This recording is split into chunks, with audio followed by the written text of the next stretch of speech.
Good evening, friends.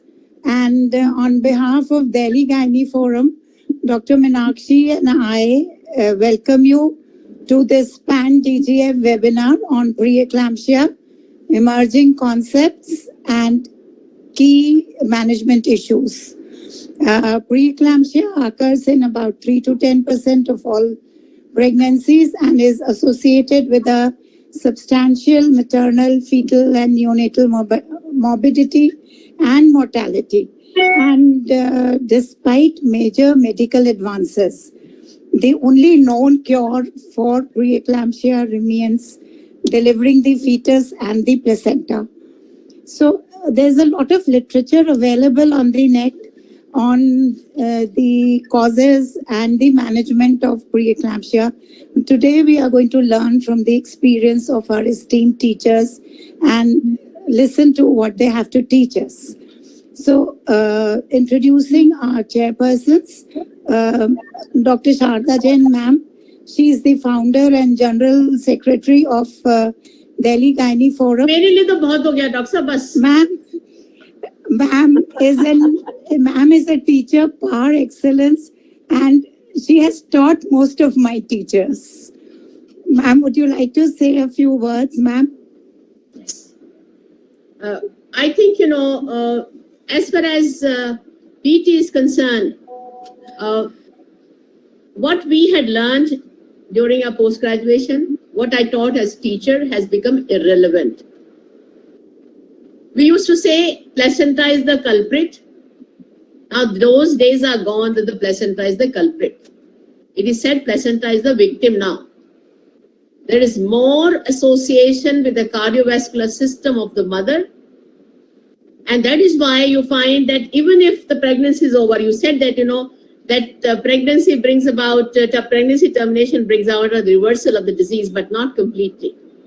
Where the cardiovascular functions are not all right, as endometriosis is associated with cardiovascular events like angina, myocardial infarctions, angioplasty and other things. With a similar way, people are relating PT also to the same thing. And I think, more and more we listen about it, the concepts of yesterday are changed.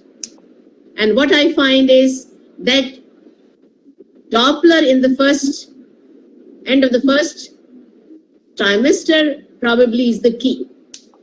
Usko agar humne sun liya and we start aspirin, we find that the other tests are only secondary to it. So I think more we are going to listen and, from Madam, how the changing concept are. We, our old teachers are gone, our knowledge has gone into the bucket. The new knowledge has come. And I think, we should be open to that with an open mind. So with that particular words, my, again, sincere wishes to Dr. Sadhna that she is the candidate from the Northern India. She is a candidate, advocated. Her name has been cleared by the AOGD because she belongs to Northern India. And it is for rest of us to say, make a choice, who is going to be the president. So I think my sincere request to each and everybody is, please cast your vote. We are not going to tell you who is going to be the choice of yours as a president, but must cast your vote. That's what's very important. So thank you very much with these regards. Again, wish you a very sincere wishes to you for this election. Dr. Sadhna. Thank you, ma'am. Now introducing Dr. Sangeeta Gupta. Ma'am is head of the department, was head of the Department of Gynae and Obs at ESI Basai Darapur. And she's also the founder secretary of Delhi Gynae Forum and an excellent teacher. Ma'am, would you like to say a few words? Dr. Sangeeta, ma'am? Yeah. Good evening, everybody. And rather than talking about PT, I would like to talk about Dr. Sadhna Gupta, with whom I started my journey of maternal mortality in 2011. With her, I started working on maternal mortality workshops throughout the Northern India. And I was as per my introduction in my slide, that I was the FOXY master trainer for HMS. With Dr. Sadhna Gupta, I have given, I think, more than 25 lectures. We have done workshops in all over North India. So prevention of maternal mortality, my journey started with Dr. Sadhna Gupta. when she was chairperson of Safe Motherhood Committee in 2011 to 13. Then we worked together when she was vice president with Dr. Alka Kriplani. We did a very large conference at Delhi. So I know her since that time, and she's a hardcore worker. I can only say this thing about Dr. Sadhana Gupta, and I wish her all the success. Thank you. Thank you. Thank you, ma'am. I now request Dr. Meenakshi to please introduce the moderators. Thank you so much, Dr. Mamta. So without much ado, I'll introduce the moderators. We have an esteemed panel today of experts here. And I'll start with Dr. Jyotsna Suri, who has actually worked a lot on this subject. Dr. Jyotsna Suri is Professor, Department of Obs and Gynae at VMMC and Safdarjung Hospital. And she's in charge of the critical care obstetrics, VMCC and Safdarjung Hospital. Currently, she is the Vice President of AOGD and the National Correspondence Editor of Jogi 2021-23. She is also Chairperson of the Safe Motherhood Committee and has been Chairperson of the Multidisciplinary Committee. Can I have the next slide, please? Dr. Shashi Kabra. She is currently taking care of the Southwest Delhi Gynae Forum, and she's the president there. She is the NB faculty and resource person, recipient of the Wonder Foxy Award. She is also a member of the Practical Obstetric Committee of Foxy and Safe Motherhood Committee of AOGD. Dr. Jyoti Bhaskar, currently she is the principal consultant of Obs and Gynae at Apollo Cradle Hospital, Indrapuram. She is also the president of Delhi Gynae Forum East, co-chairperson AOGD Subcommittee on Quality Improvement and secretary of the Delhi chapter of Indian Menopause Society. Dr. Kishore Rajurkar, he is a senior consultant and ex-HOD Obs and Gynae and Minimal Invasive Surgery at Sanjay Gandhi Memorial Hospital. He is a national DNB examiner, and he has been the finance secretary of IMA. I don't know what DNSZ stands for. Probably he's also the chairperson of PCPNDT Delhi, and he is currently the president of Delhi Gynae Forum Outer Delhi. Dr. Indula Aneja, she is director and head Minimal Access Surgery Fortis Memorial Institute, Gurgaon, and currently director in Obs and Gynae at Fortis La Femme. She is president Delhi Gynae Forum South and chairperson of the AOGD Endometriosis Subcommittee. Over to Dr. Jyoti Bhaskar to introduce the speaker of the day. Thank you so much, Dr. Meenakshi. And I think it's my proud privilege to be able to introduce Dr. Sadhana. Dr. Sangeeta has worked with her and has actually laid the foundation of the whole introduction to her. But when I was going through her CV, one thing I realized that you really need to go through her CV because it's a guide. It's basically a roadmap for all the youngsters who ever wish to take positions of responsibility, be it Foxy or be it ICOG. She's a person who has actually not been just a clinician in Gorakhpur, who runs a hospital, which is the Jeevan Jyoti Advanced Infertility and Fertility Hospital. But apart from that, her dedication to academics and research. She has 3 times won the Korean Award for her research paper. She has won 4 times award in the AICUG for her research paper. She's got more than 20 publications. She's authored several books. She's a leader who has got huge organizational capacity, for she has organized several conferences and workshops with dedication. And as a leader with a strong teamwork, she has occupied several positions of importance in ICOG, as well as the Foxy, being the vice president of the North Zone, and as well as a governing council member of the ICOG. And the thing that she was awarded the best ICOG governing council member, that's also in 2021. Rightfully, she has been conferred with several awards. I think the awards are so many that I would fail to be able to read all of them out. But she's an extremely decorated person who, through her hard work and effort, has reached this particular position. And she's indeed an inspiration for each one of us. And we wish you all the best, madam, for your elections in this time. So on over to you, madam, for your lecture. Dr. Jyoti, Dr. Sangeeta, Dr. Jyotsna, and my gratitude to Dr. Sharda Jain, Dr. Meenakshi Ahuja, Dr. Achla Batra, and all AOGD to give me this opportunity. So coming to the topic, which is severe preeclampsia, Madam has already, Dr. Sharda Jain has taken what is the new concept and the novel thought about preeclampsia and how the things are getting changed day by day for our understanding of the preeclampsia. So Dr. Meenakshi has already said that I should finish around 20 to 25 minutes, and I will try to do best in the next 20 to 25 minutes. So what are the emerging concept and the key management issue? It is the all services and all long association with everyone. I can say I've worked so much, and I always remember when we had Saving Mothers and the resident doctors were strike, and all the people from Delhi came to our conference despite all strikes to do the critical care workshop. So this is what commitment we really mutually learned from each other, and how all senior person, Dr. Sharda Jain, they graced the occasion. And I was a humble president of Dr. Alka Kriplani, and it was a real learning year. And I still think that I am the blessed person that I was vice president of Dr. Alka Kriplani. So it is all about life, and why we are here, because we all want to save lives. We are joined with the sacred thread. Why we think so much connected with each other? Because our experience, our concern, our issues, our aims are the same. So it is one God, many names, and still we don't know what caused toxemia of pregnancy, what caused preeclampsia, what caused gestasis and hypertensive disorder in pregnancy, because we actually don't know what actually causes preeclampsia in this particular woman, because there are many genetic factor and many environmental factor.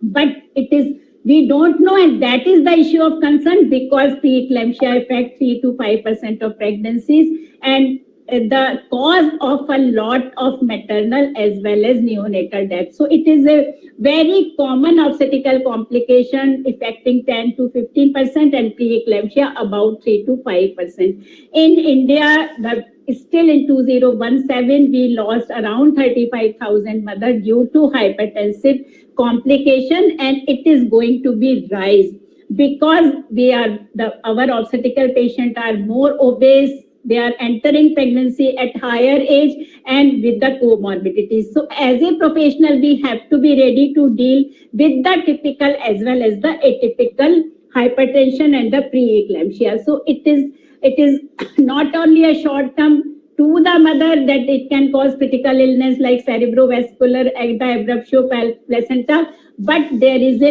long-term risk also, that is the all cardiovascular and the metabolic morbidity. And when in India and South Asia, the metabolic disorder are coming, like they are steering us, they are like tsunami affecting the younger age group. We have to have our intervention to prevent that tsunami. Besides, it causes a lot of preterm birth and the financial resource on healthcare, and more so on the families, with the possibility of long-term risk of the cognitive effect and cerebral palsy to the fetus.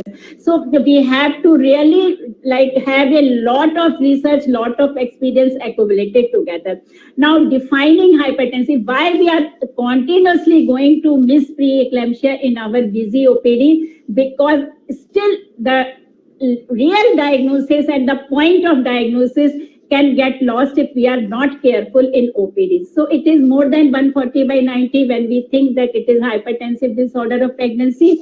But the other things are important. It should be measured in sitting or left lateral position after 20 weeks, appropriate size cuff, well-calibrated sphygmomanometer, and the two reading 4 hours apart. So it seems simple, but actually when we implement, it is not that simple. And there is many times we see that the 3 days ago patient was okay, it was given normal care, and suddenly she comes with the preeclampsia. So this is one thing. And the second thing, white coat hypertension, masked delta hypertension.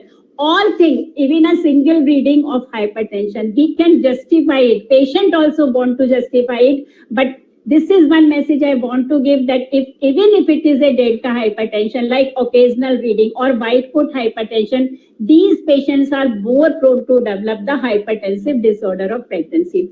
Now, early versus late onset, to all August gathering, we know early onset, which is a fetal disorder, placental dysfunction, with the better adverse maternal and neonatal outcome, and the late onset when after 34 weeks of pregnancy, usually with a normal placenta, normal Doppler studies, and the better prognosis. And we have to differentiate right from the beginning. Now, this is important thing that what Madam has said, that it is a conventional diagnosis. It is trio of edema, hypertension, and proteinuria. Now, with the definition of preeclampsia, that Slides nahi aa rahi शायद Dr. Sadhna. I think Dr. Aruna Agarwal has started sharing. So Dr. Aruna Agarwal, you'll have to stop sharing, from please. the very beginning. No, ma'am, just this slide only. Someone, Dr. Aruna Agarwal, by chance has started sharing. Can you stop sharing? Should I Dr. do Aruna? easy again? Na?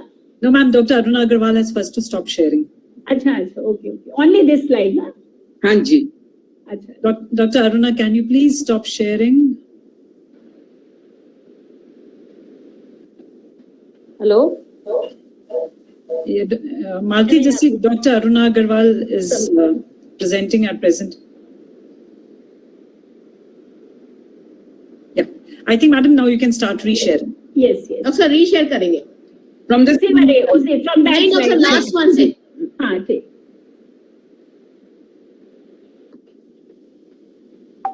So this is, I think, na? Yes this is the one Yes. So any single reading of the hypertension can point to the possibility of preeclampsia or the hypertensive disorder, and we should be carefully following that patient. Early onset and late onset preeclampsia, we know it. Early onset, we say it is more adverse prognosis, more compromised Doppler study and the fetal growth restriction, and the late onset preeclampsia, better outcome. Now, coming to proteinuria, that this is a big question mark to us, that because today definition of preeclampsia is hypertension with or without proteinuria, with one or more system involvement and fetal growth restriction. So this is very important, that patient without proteinuria can be diagnosed with the preeclampsia, but we have to search for the organ involvement. So in theory, we can say, yes, we know this is, but when we want to diagnose, we have to search that which system is involved and how the fetus is involved or not, and that needs a close follow-up. Still, we can say for the all practical purpose, the single urine dip stick, which can be done at any hour of the day, which gives a clue that this patient is having preeclampsia. There are own false negative and false positive issue. And for all practical purpose, 2+ urine on dip stick should be considered as the diagnostic thing in the preeclampsia. However, if it is not present proteinuria, then we have to search that the patient is having any kidney, liver, or neurological function, hemolysis, or thrombocytopenia. So this is important, that when we like having blood pressure and the proteinuria, we have to search for the organ involvement, and that requires effort. Now, severity classification, we know this is the blood pressure measurement, organ involvement, and when we have the higher range of blood pressure, 160/110, ominous symptom like headache, visual disturbance, upper abdominal pain, oliguria, conversion, or the organ involvement like the disturbed liver or the kidney function test or the fetal growth restriction. Now, it is like a fire spreading across the all organ, and it is now described as a pregnancy specific syndrome that can affect virtually every organ system. So we don't know what is etiology. A lot of etiology: inadequate maternal vascular response, endothelial dysfunction, abnormal angiogenesis. Few new concepts are there. That is, one is the acute athrosis, that the multiple form of decidual vascular inflammation stimulation may cause acute athrosis, which cause the multi-organ involvement. First stage and second stage, but for real setting, this staging is artificial. It is only for teaching because it is a syndrome with a spectrum of worsening disease. So this is very important. And secondly, fetus is not requisite for preeclampsia to develop. With molar pregnancy, we can have. In abdominal pregnancy, we can have. We have the genetic predisposition, but at the moment, we cannot have any genetic testing. But the modifiable factor, that is epigenetic, like obesity, like GDM, that is the modifiable factor which can really prevent preeclampsia, not only the drug. So what is concerning, because there is a multi-stage etiology, there are multiple etiology in different patients, and it is causing a lot of annual maternal and perinatal morbidity and mortality, and that is the like a concern for healthcare provider. This is the placenta is villain or victim, what Dr. Shardajan madam was saying, that it is a compromised cardiovascular effect response to the pregnancy of the woman that caused the placental malperfusion, and that is the victim, it is not the villain. I think we think that with this new understanding, we will have a totally new sight and new approach to dealing with the prevention as well as the management of preeclampsia. Now, prediction and prevention, I will be fast. It is a lot of topic. But what we can say, what we are quite fascinating with the single examination, because every obstetrician says that yes, we write simply SFLT by PLGF and our work is okay. But actually, in the low resource setting and in a universal setting, what still matters, that is maternal biophysical factors, maternal risk factor, and mean arterial pressure. And that should be done in all, and in high risk women, the PLGF and uterine artery Doppler, and it is a full PIRE and the mini PIRE. We must understand our resource and limitation, and we must not miss any case of preeclampsia. That is the challenge to Indian obstetrician and Indian doctor. And if we are careful in the risk factor assessment and mean arterial pressure, we think we can really do prevent in much more, around 50 to 60% of preeclampsia. It is Gestosis score which has been developed by Indian chapter, and a wonderful score. And if we really use it, then it will have a good predictive value for the prediction of the preeclampsia. PLGF, it is a biomarker. I'm not going into detail, but SLFT PLGF is a good marker ratio for the second trimester prediction also. But mind it, when we order some investigation, why this investigation is there? Because we want to triage the patient, that in next 7 days, patient is not going to develop preeclampsia or going to develop, and we organize her healthcare place that she could go to the better place for the follow-up, for the other thing. And if we are ordering investigation, we are not getting reporting time and we are not doing nothing, then simple ordering any biomarker which are costly and still not available, promptly investigation, we should be very, very careful about ordering it, and we should stick to the protocol of the clinical profile. Prevention, we know aspirin, because the ASPIRE trial for the 150 milligram, so we say 150 milligram, but a lot of issue, it is 75, 88 or 100 or 150, but it is 150 milligram night time, and a low calcium supplementation in a low calcium intake. So we can say our 100% population is low calcium intake, and we regularly do it. Some theories about the vaginal microbiome, oral dental health, that is the bacterial infection of the placenta, has also been advocated as a cause of preeclampsia. So these are the indications for low dose aspirin in pregnancy for preeclampsia prevention. But I will also say that the FIGO says, do we recommend aspirin to all, because there is a lot of risk factor? So answer is no. So when you term as severe preeclampsia, this is one thought process that we want to give, that is ISHP 2018, that they regularly object that we should not demarcate between severe and the mild manifestation of preeclampsia, because we may turn up into having more complication. So it is the same, it is the thrombocytopenia, organ involvement, and the severe, the classification, but ISHP 2018 say that declassify.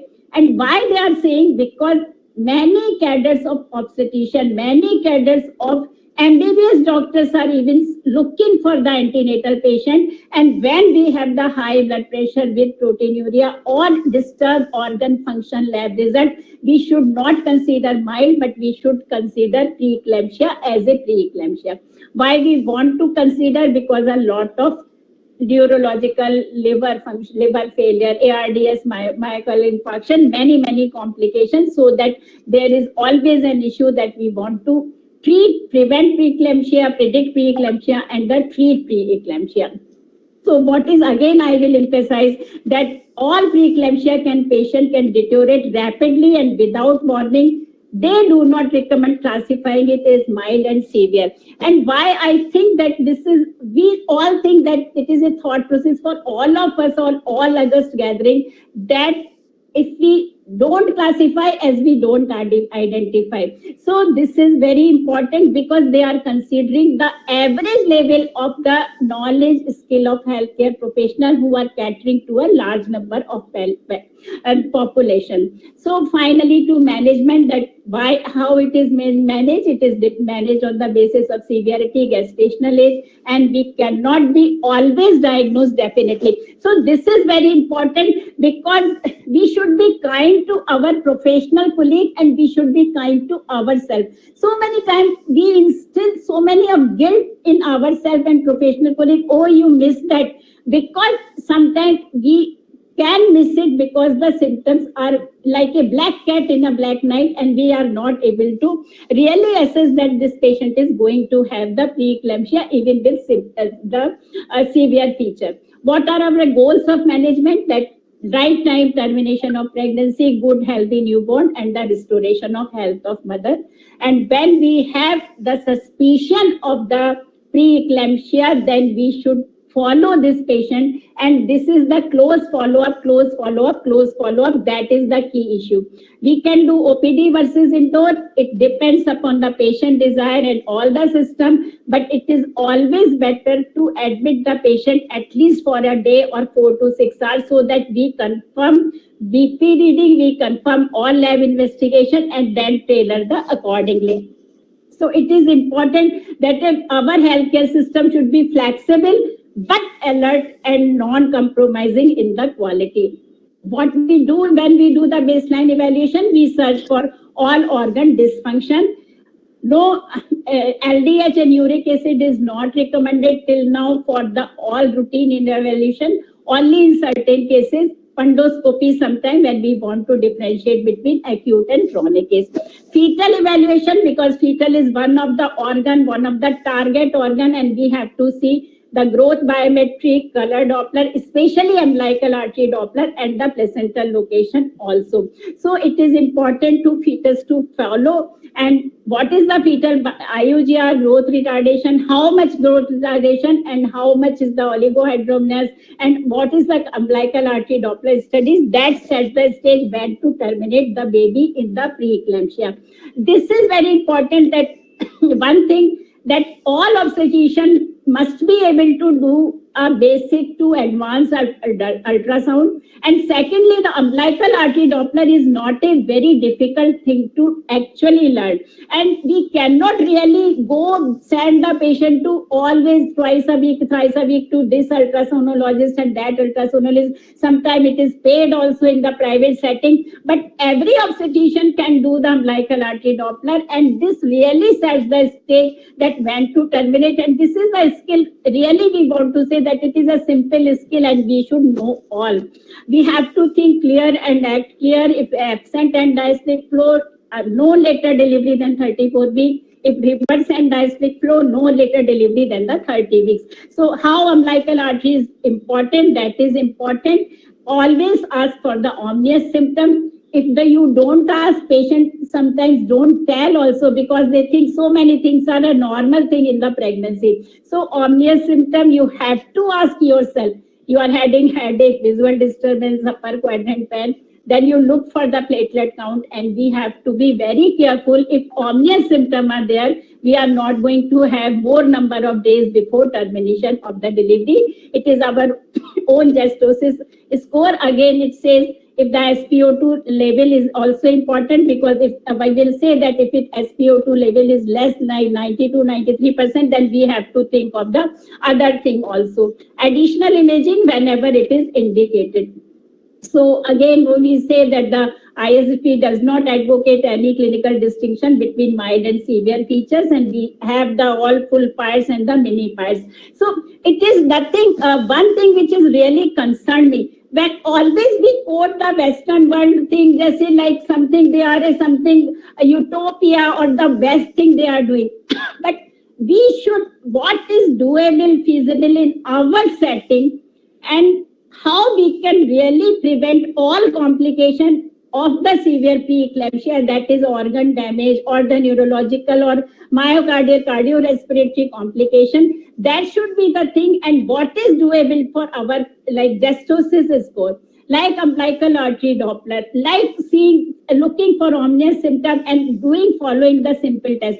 That works very well, and our aim should be not to have the life-threatening complication, but to prevent them. So this is very important, that we should be confident in ourselves, like we did in the COVID, like some COVID management, that we were much better than the Western world, and that confidence should be there in our obstetrician professional. I don't think we should learn from everybody, but we should do whatever is feasible and important for our people, and we should have compassion and don't overload them with a very, very costly investigation which really don't have much issue in management, but do the close clinical follow-up.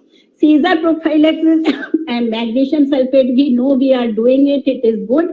And important thing is that every institution should have their good protocol for magnesium sulfate prophylaxis.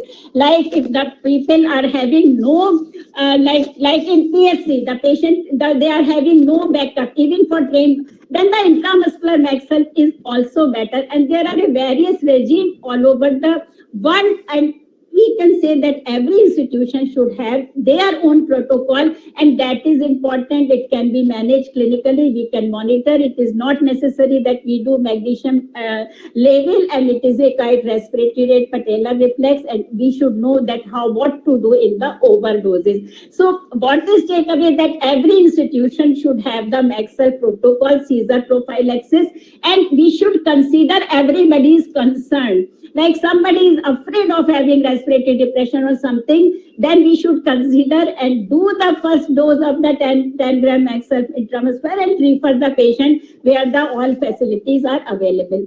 Antihypertensive regime, when 165 more than 110, we want a rapid reduction of blood pressure, so we avoid the hypertensive related accident. What is our aim? To reduce blood pressure 15 to 25%. What drugs we want to have? Who have the rapid onset of action and short duration of action. So if we over-titrate, then we can have the reversal effect.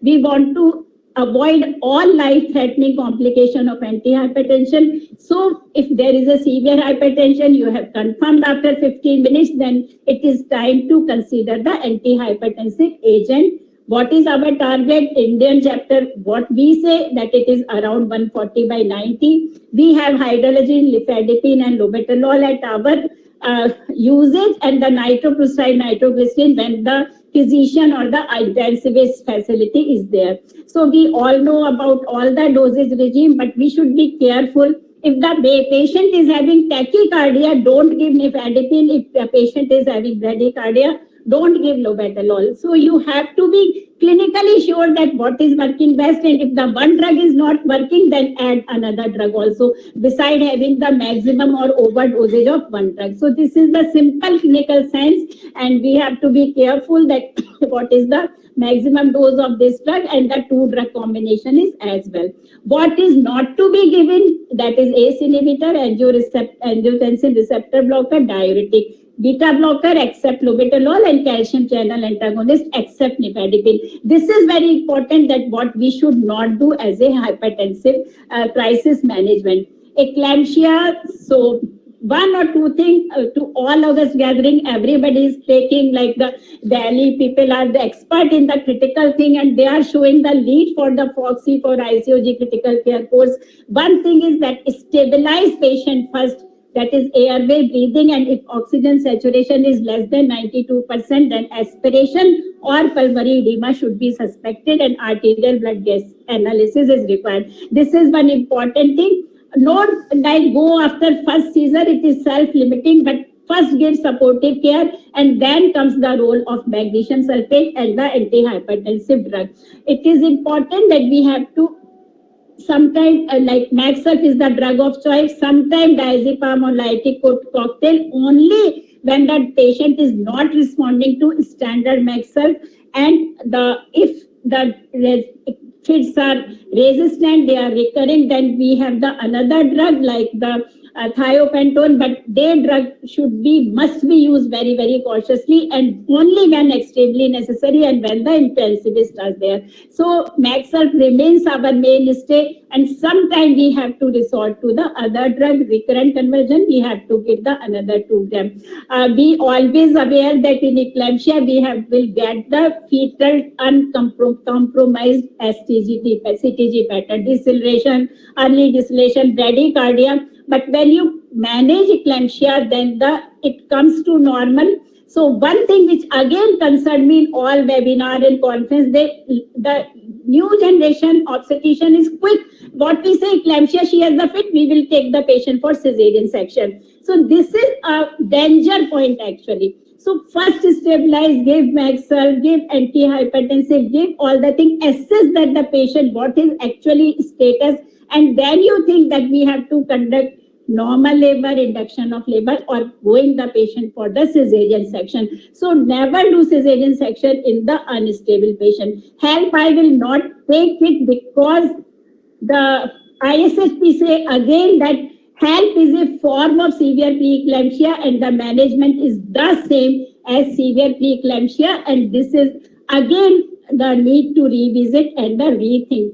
We can have neurological complication, mind it.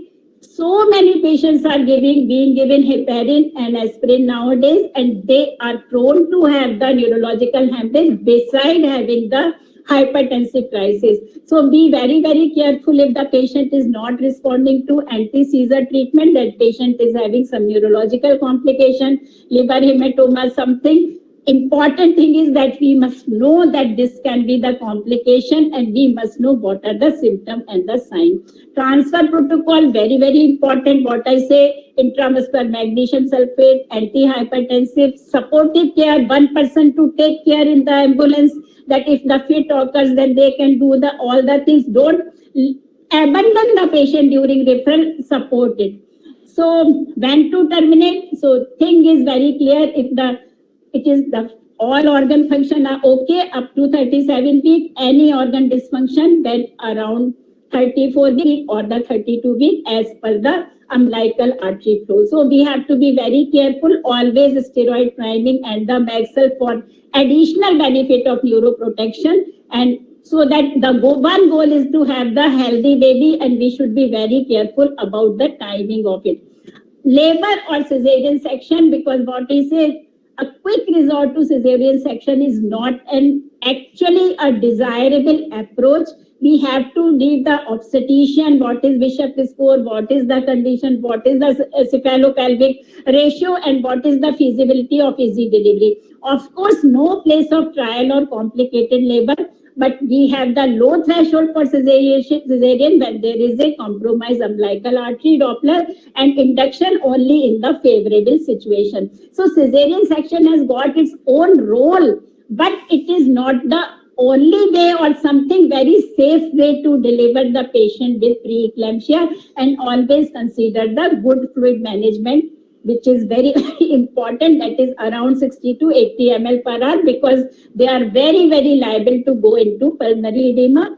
Spinal neuroaxial anesthesia is safe, and the GA carries more risk of in the preeclampsia because of risk of aspiration, hypertension during intubation and extubation, and only indication of GA is the thrombocytopenia or the coagulopathy associated.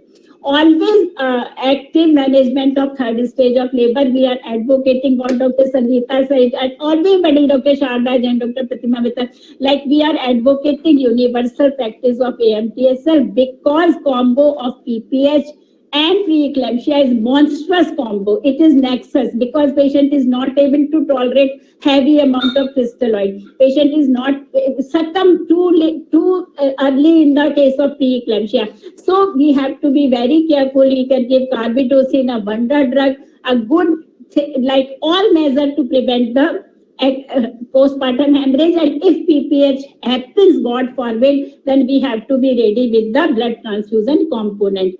Histological examination of the placenta is also desirable when we want to like really have some idea about it.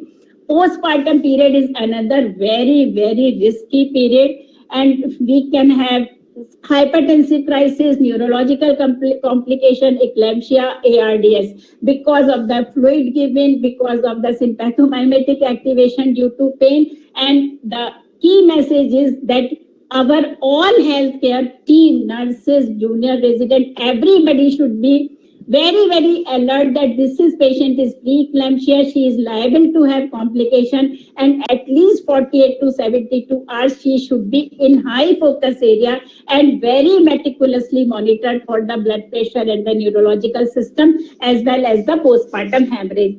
Don't do early discharge for these patients. Do all lab investigation after 2 days. Repeat after twice a week, and on day 5, don't discharge them before 5th postpartum day. And the NSID is a little controversial, inconsistent recommendation that we should use it or not, but still we are not very sure about it. Short-term follow-up, don't lose them. Patient, call them after 7 days, then after 1 month and 3 months that their blood pressure is settled, their proteinuria is settled, and always long-term follow-up for the hypertension, because this is the time we can really intervene for long-term risk, long-term health risk, and the next pregnancy risk. So good lifestyle, exercise, checking of hypertension, good diet, that is the way where we can have a real positive intervention for this woman. Don't lose them into this anxious and the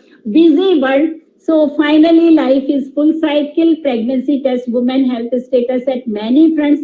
We as obstetrician are fortunate to intervene lifestyle and medical intervention at young age, and our decision and management affect short and long-term health of not only mother but generation next. So thanks always for being together. And with this, again, I sincerely request for full-hearted voting for my candidature. And we have a long way to go with the so many issues in our Indian scenario, and we have to work together for the women, irrespective of the reason or that whatever it is, that we have to serve a complex heterogeneous population.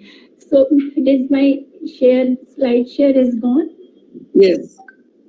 Yes. Thank you so much, Dr. Sadhna. That was really enlightening, and it was a pleasure to listen to you. I'll now hand over the mic to our esteemed moderators for their comments. Dr. Jyotsna Suri, please. Yeah, so I am actually quite speechless. I think this talk of Dr. Sadhna has kind of, reiterated her passion for safe motherhood. And in this given time, how much information she has given, I'm actually, it's amazing. So much, I think every aspect of preeclampsia you have covered in a capsule form and given the key messages to all of us. So it's an absolute amazing talk. And I think what I wanted to highlight, the same things which she said, she has not left anything for us to add actually, because they were all covered. But the postpartum period actually is a very critical period. I think I also wanted to say the same thing, that most of the complications of preeclampsia, such as pulmonary edema, CVAs, nowadays, we are seeing a lot of patients who are coming with strokes even after they are discharged on day 5, because we admit them in our critical care unit. So we know that even 6th day, 7th day, 8th day, patients are coming with strokes after having the preeclampsia. So we must follow these patients. Once we discharge them, we should make sure they are taking their antihypertensives and they are, someone is following their blood pressure at home also. So that part is very important, and I think it was also very well highlighted by Dr. Sadhna. And the second thing is that her message was very clear that do these tests for triaging and safely transfer the patients to the higher centers wherever the facilities are there, and don't just run for expensive investigations without knowing what they stand for and what we are going to gain out of it if the report comes in 1 week and by that time we have complications. So use them but use them in a very apt way and with justification that why we want to use them. So I think it's very clear about these things. And the third thing about white coat hypertension, don't take it lightly that no, at home it is always normal. I think a lot of studies are showing that those who have high BP, when they come to the hospital, they are the ones who may get preeclampsia later. And that one category of patients, who are those borderline, who will not touch 140/90, but will be something between the 120/80 and 140/90. Those are the patients we have to be very careful about. So we are seeing that many of them do get full-fledged preeclampsia later in their pregnancy, and we follow them very carefully. And even the gestational hypertension, we cannot take lightly because 50% of them may turn into preeclampsia. So that is what she was highlighting, that classification, declassification, rather that don't classify them as mild or severe, because any hypertension has a propensity to turn into a really nasty, complications and severe features. So I think I don't want to say anything more. I would hand over to Dr. Meenakshi to invite the next expert. Thank you, Dr. Jyotsna. Meanwhile, I would request the audience, if there are any questions, to put them in the chat box. We have a fabulous faculty today and very well-renowned faculty, so we can take those questions also later. Meanwhile, Dr. Shashi Kabra, waiting for your pearls of wisdom. Yeah, thank you, Dr. Meenakshi.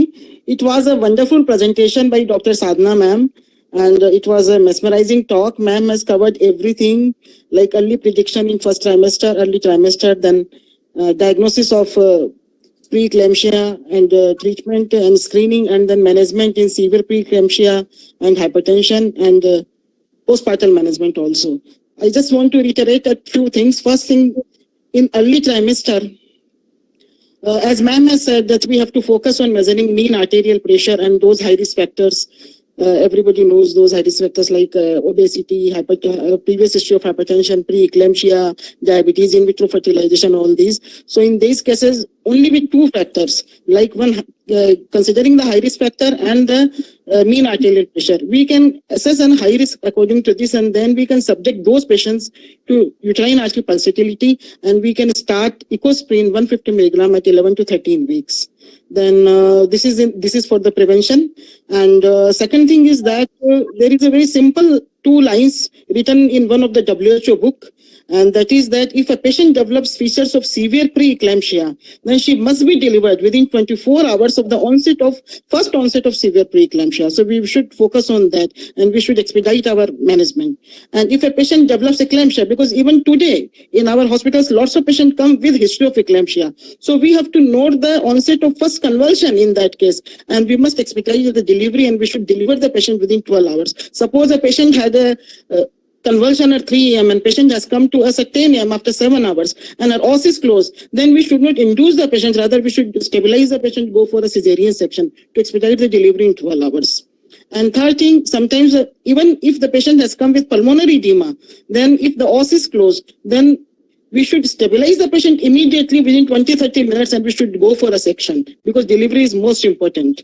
It is the therapy for prevention, for the treatment of eclampsia. And regarding postpartum hypertension, many patients do require antihypertensive medicines. And in refractory hypertension, we have an experience of using Arcamin, hydralazine 0.1 milligram. If the patient is already getting amlodipine and VAS, telmisartan, and still the BP is not being controlled, so we are giving those patients Arcamin 0.1 milligram, and in 1 to 2 days they do respond. And later on the drug dose requirement decreases. That's all. Thank you, Dr. Shashi. Dr. Kishore Rajurkar. Okay. I was listening to Dr. Sadhana very carefully, and I think she has covered each and everything. I just want to, some points for practical points, basically, because there are a lot of PGs here. So as we know, there are two types of preeclampsias, early and late.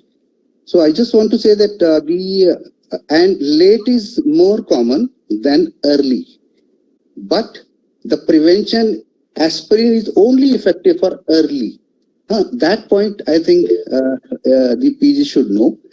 Second thing, as Dr. Sharda said that the definition has changed and all, but still, even the look of a patient, आज भी मैं कह सकता हूँ कि all those experienced people can tell that yes, because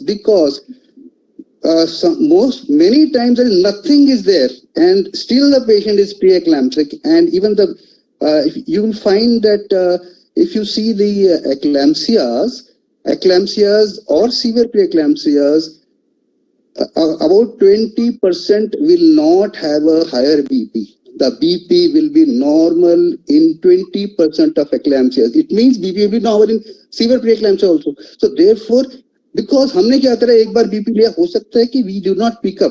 Dr. Sadhana, you said it about 4 to 5% incidence is there. In my opinion, the incidence is higher, and BP is generally taken by the interns and all. वो nurses वगैरह देखती हैं. So therefore, I think it is our duty to take ourselves the BP sometimes. Many times you discover that the patient is having preeclampsia. फिर हम उसके सारे test कराते हैं, then it comes out. So that I think we should take care. And because preeclampsia, in my opinion, it is like a landmine होते हैं ना, जो war में, we do not know कहाँ पर है वो. So which patient will become preeclamptic? So we just don't know. So I think one should be very, very careful about that. And I think you have already told about the fluid requirements. So just practical, urine output plus 700 जोड़ दो उसमें. So that is the rough guide for the PGs. And so please, many times, today I was taking around, the patient was about 35 weeks or something, and कहते preeclampsia admit करा था investigations के लिए. अब तो BP भी ठीक है, and only इसको ना thrombocytopenia है, that's all.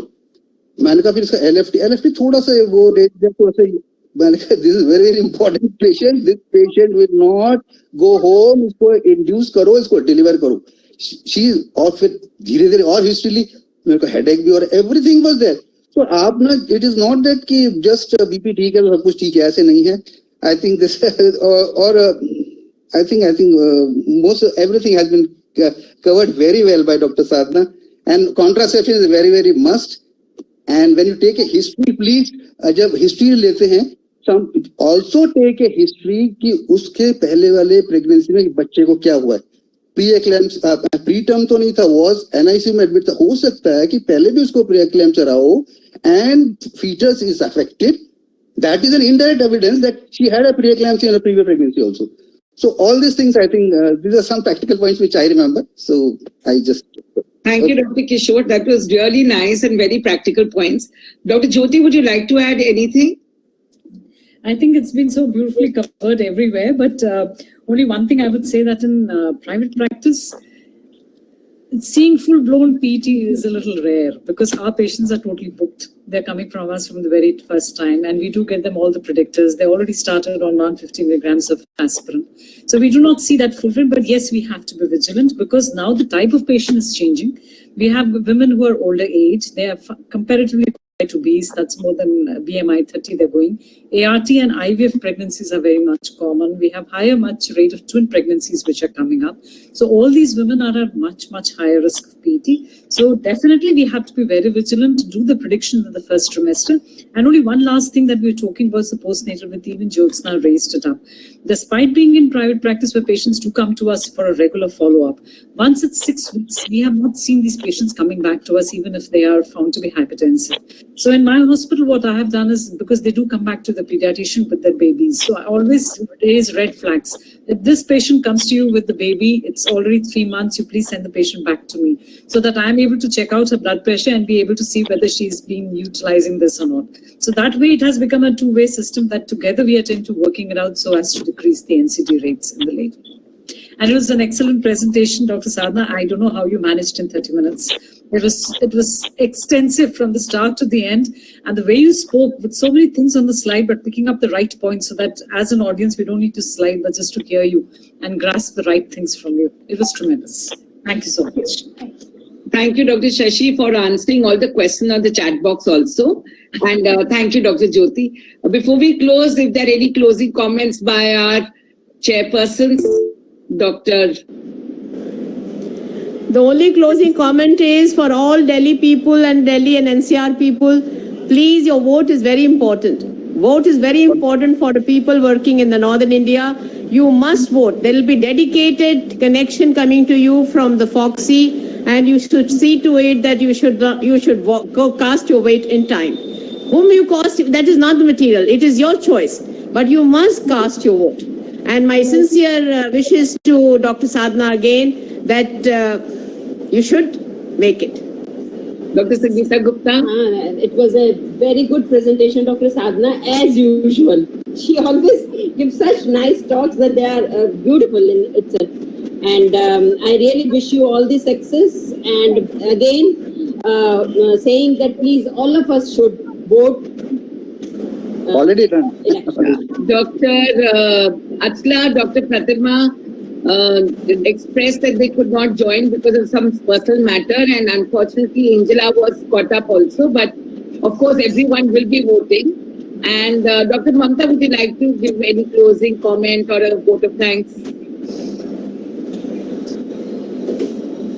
Unmute कर लो अपने आप को, please.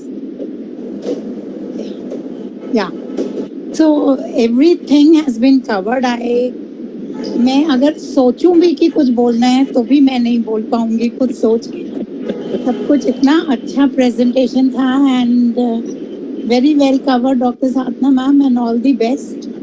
Thank you everyone for joining us for this webinar. Thank you. Doctor, all presidents must definitely motivate their staff, their people, Yes, that they must cast their vote. That Yes, ma'am.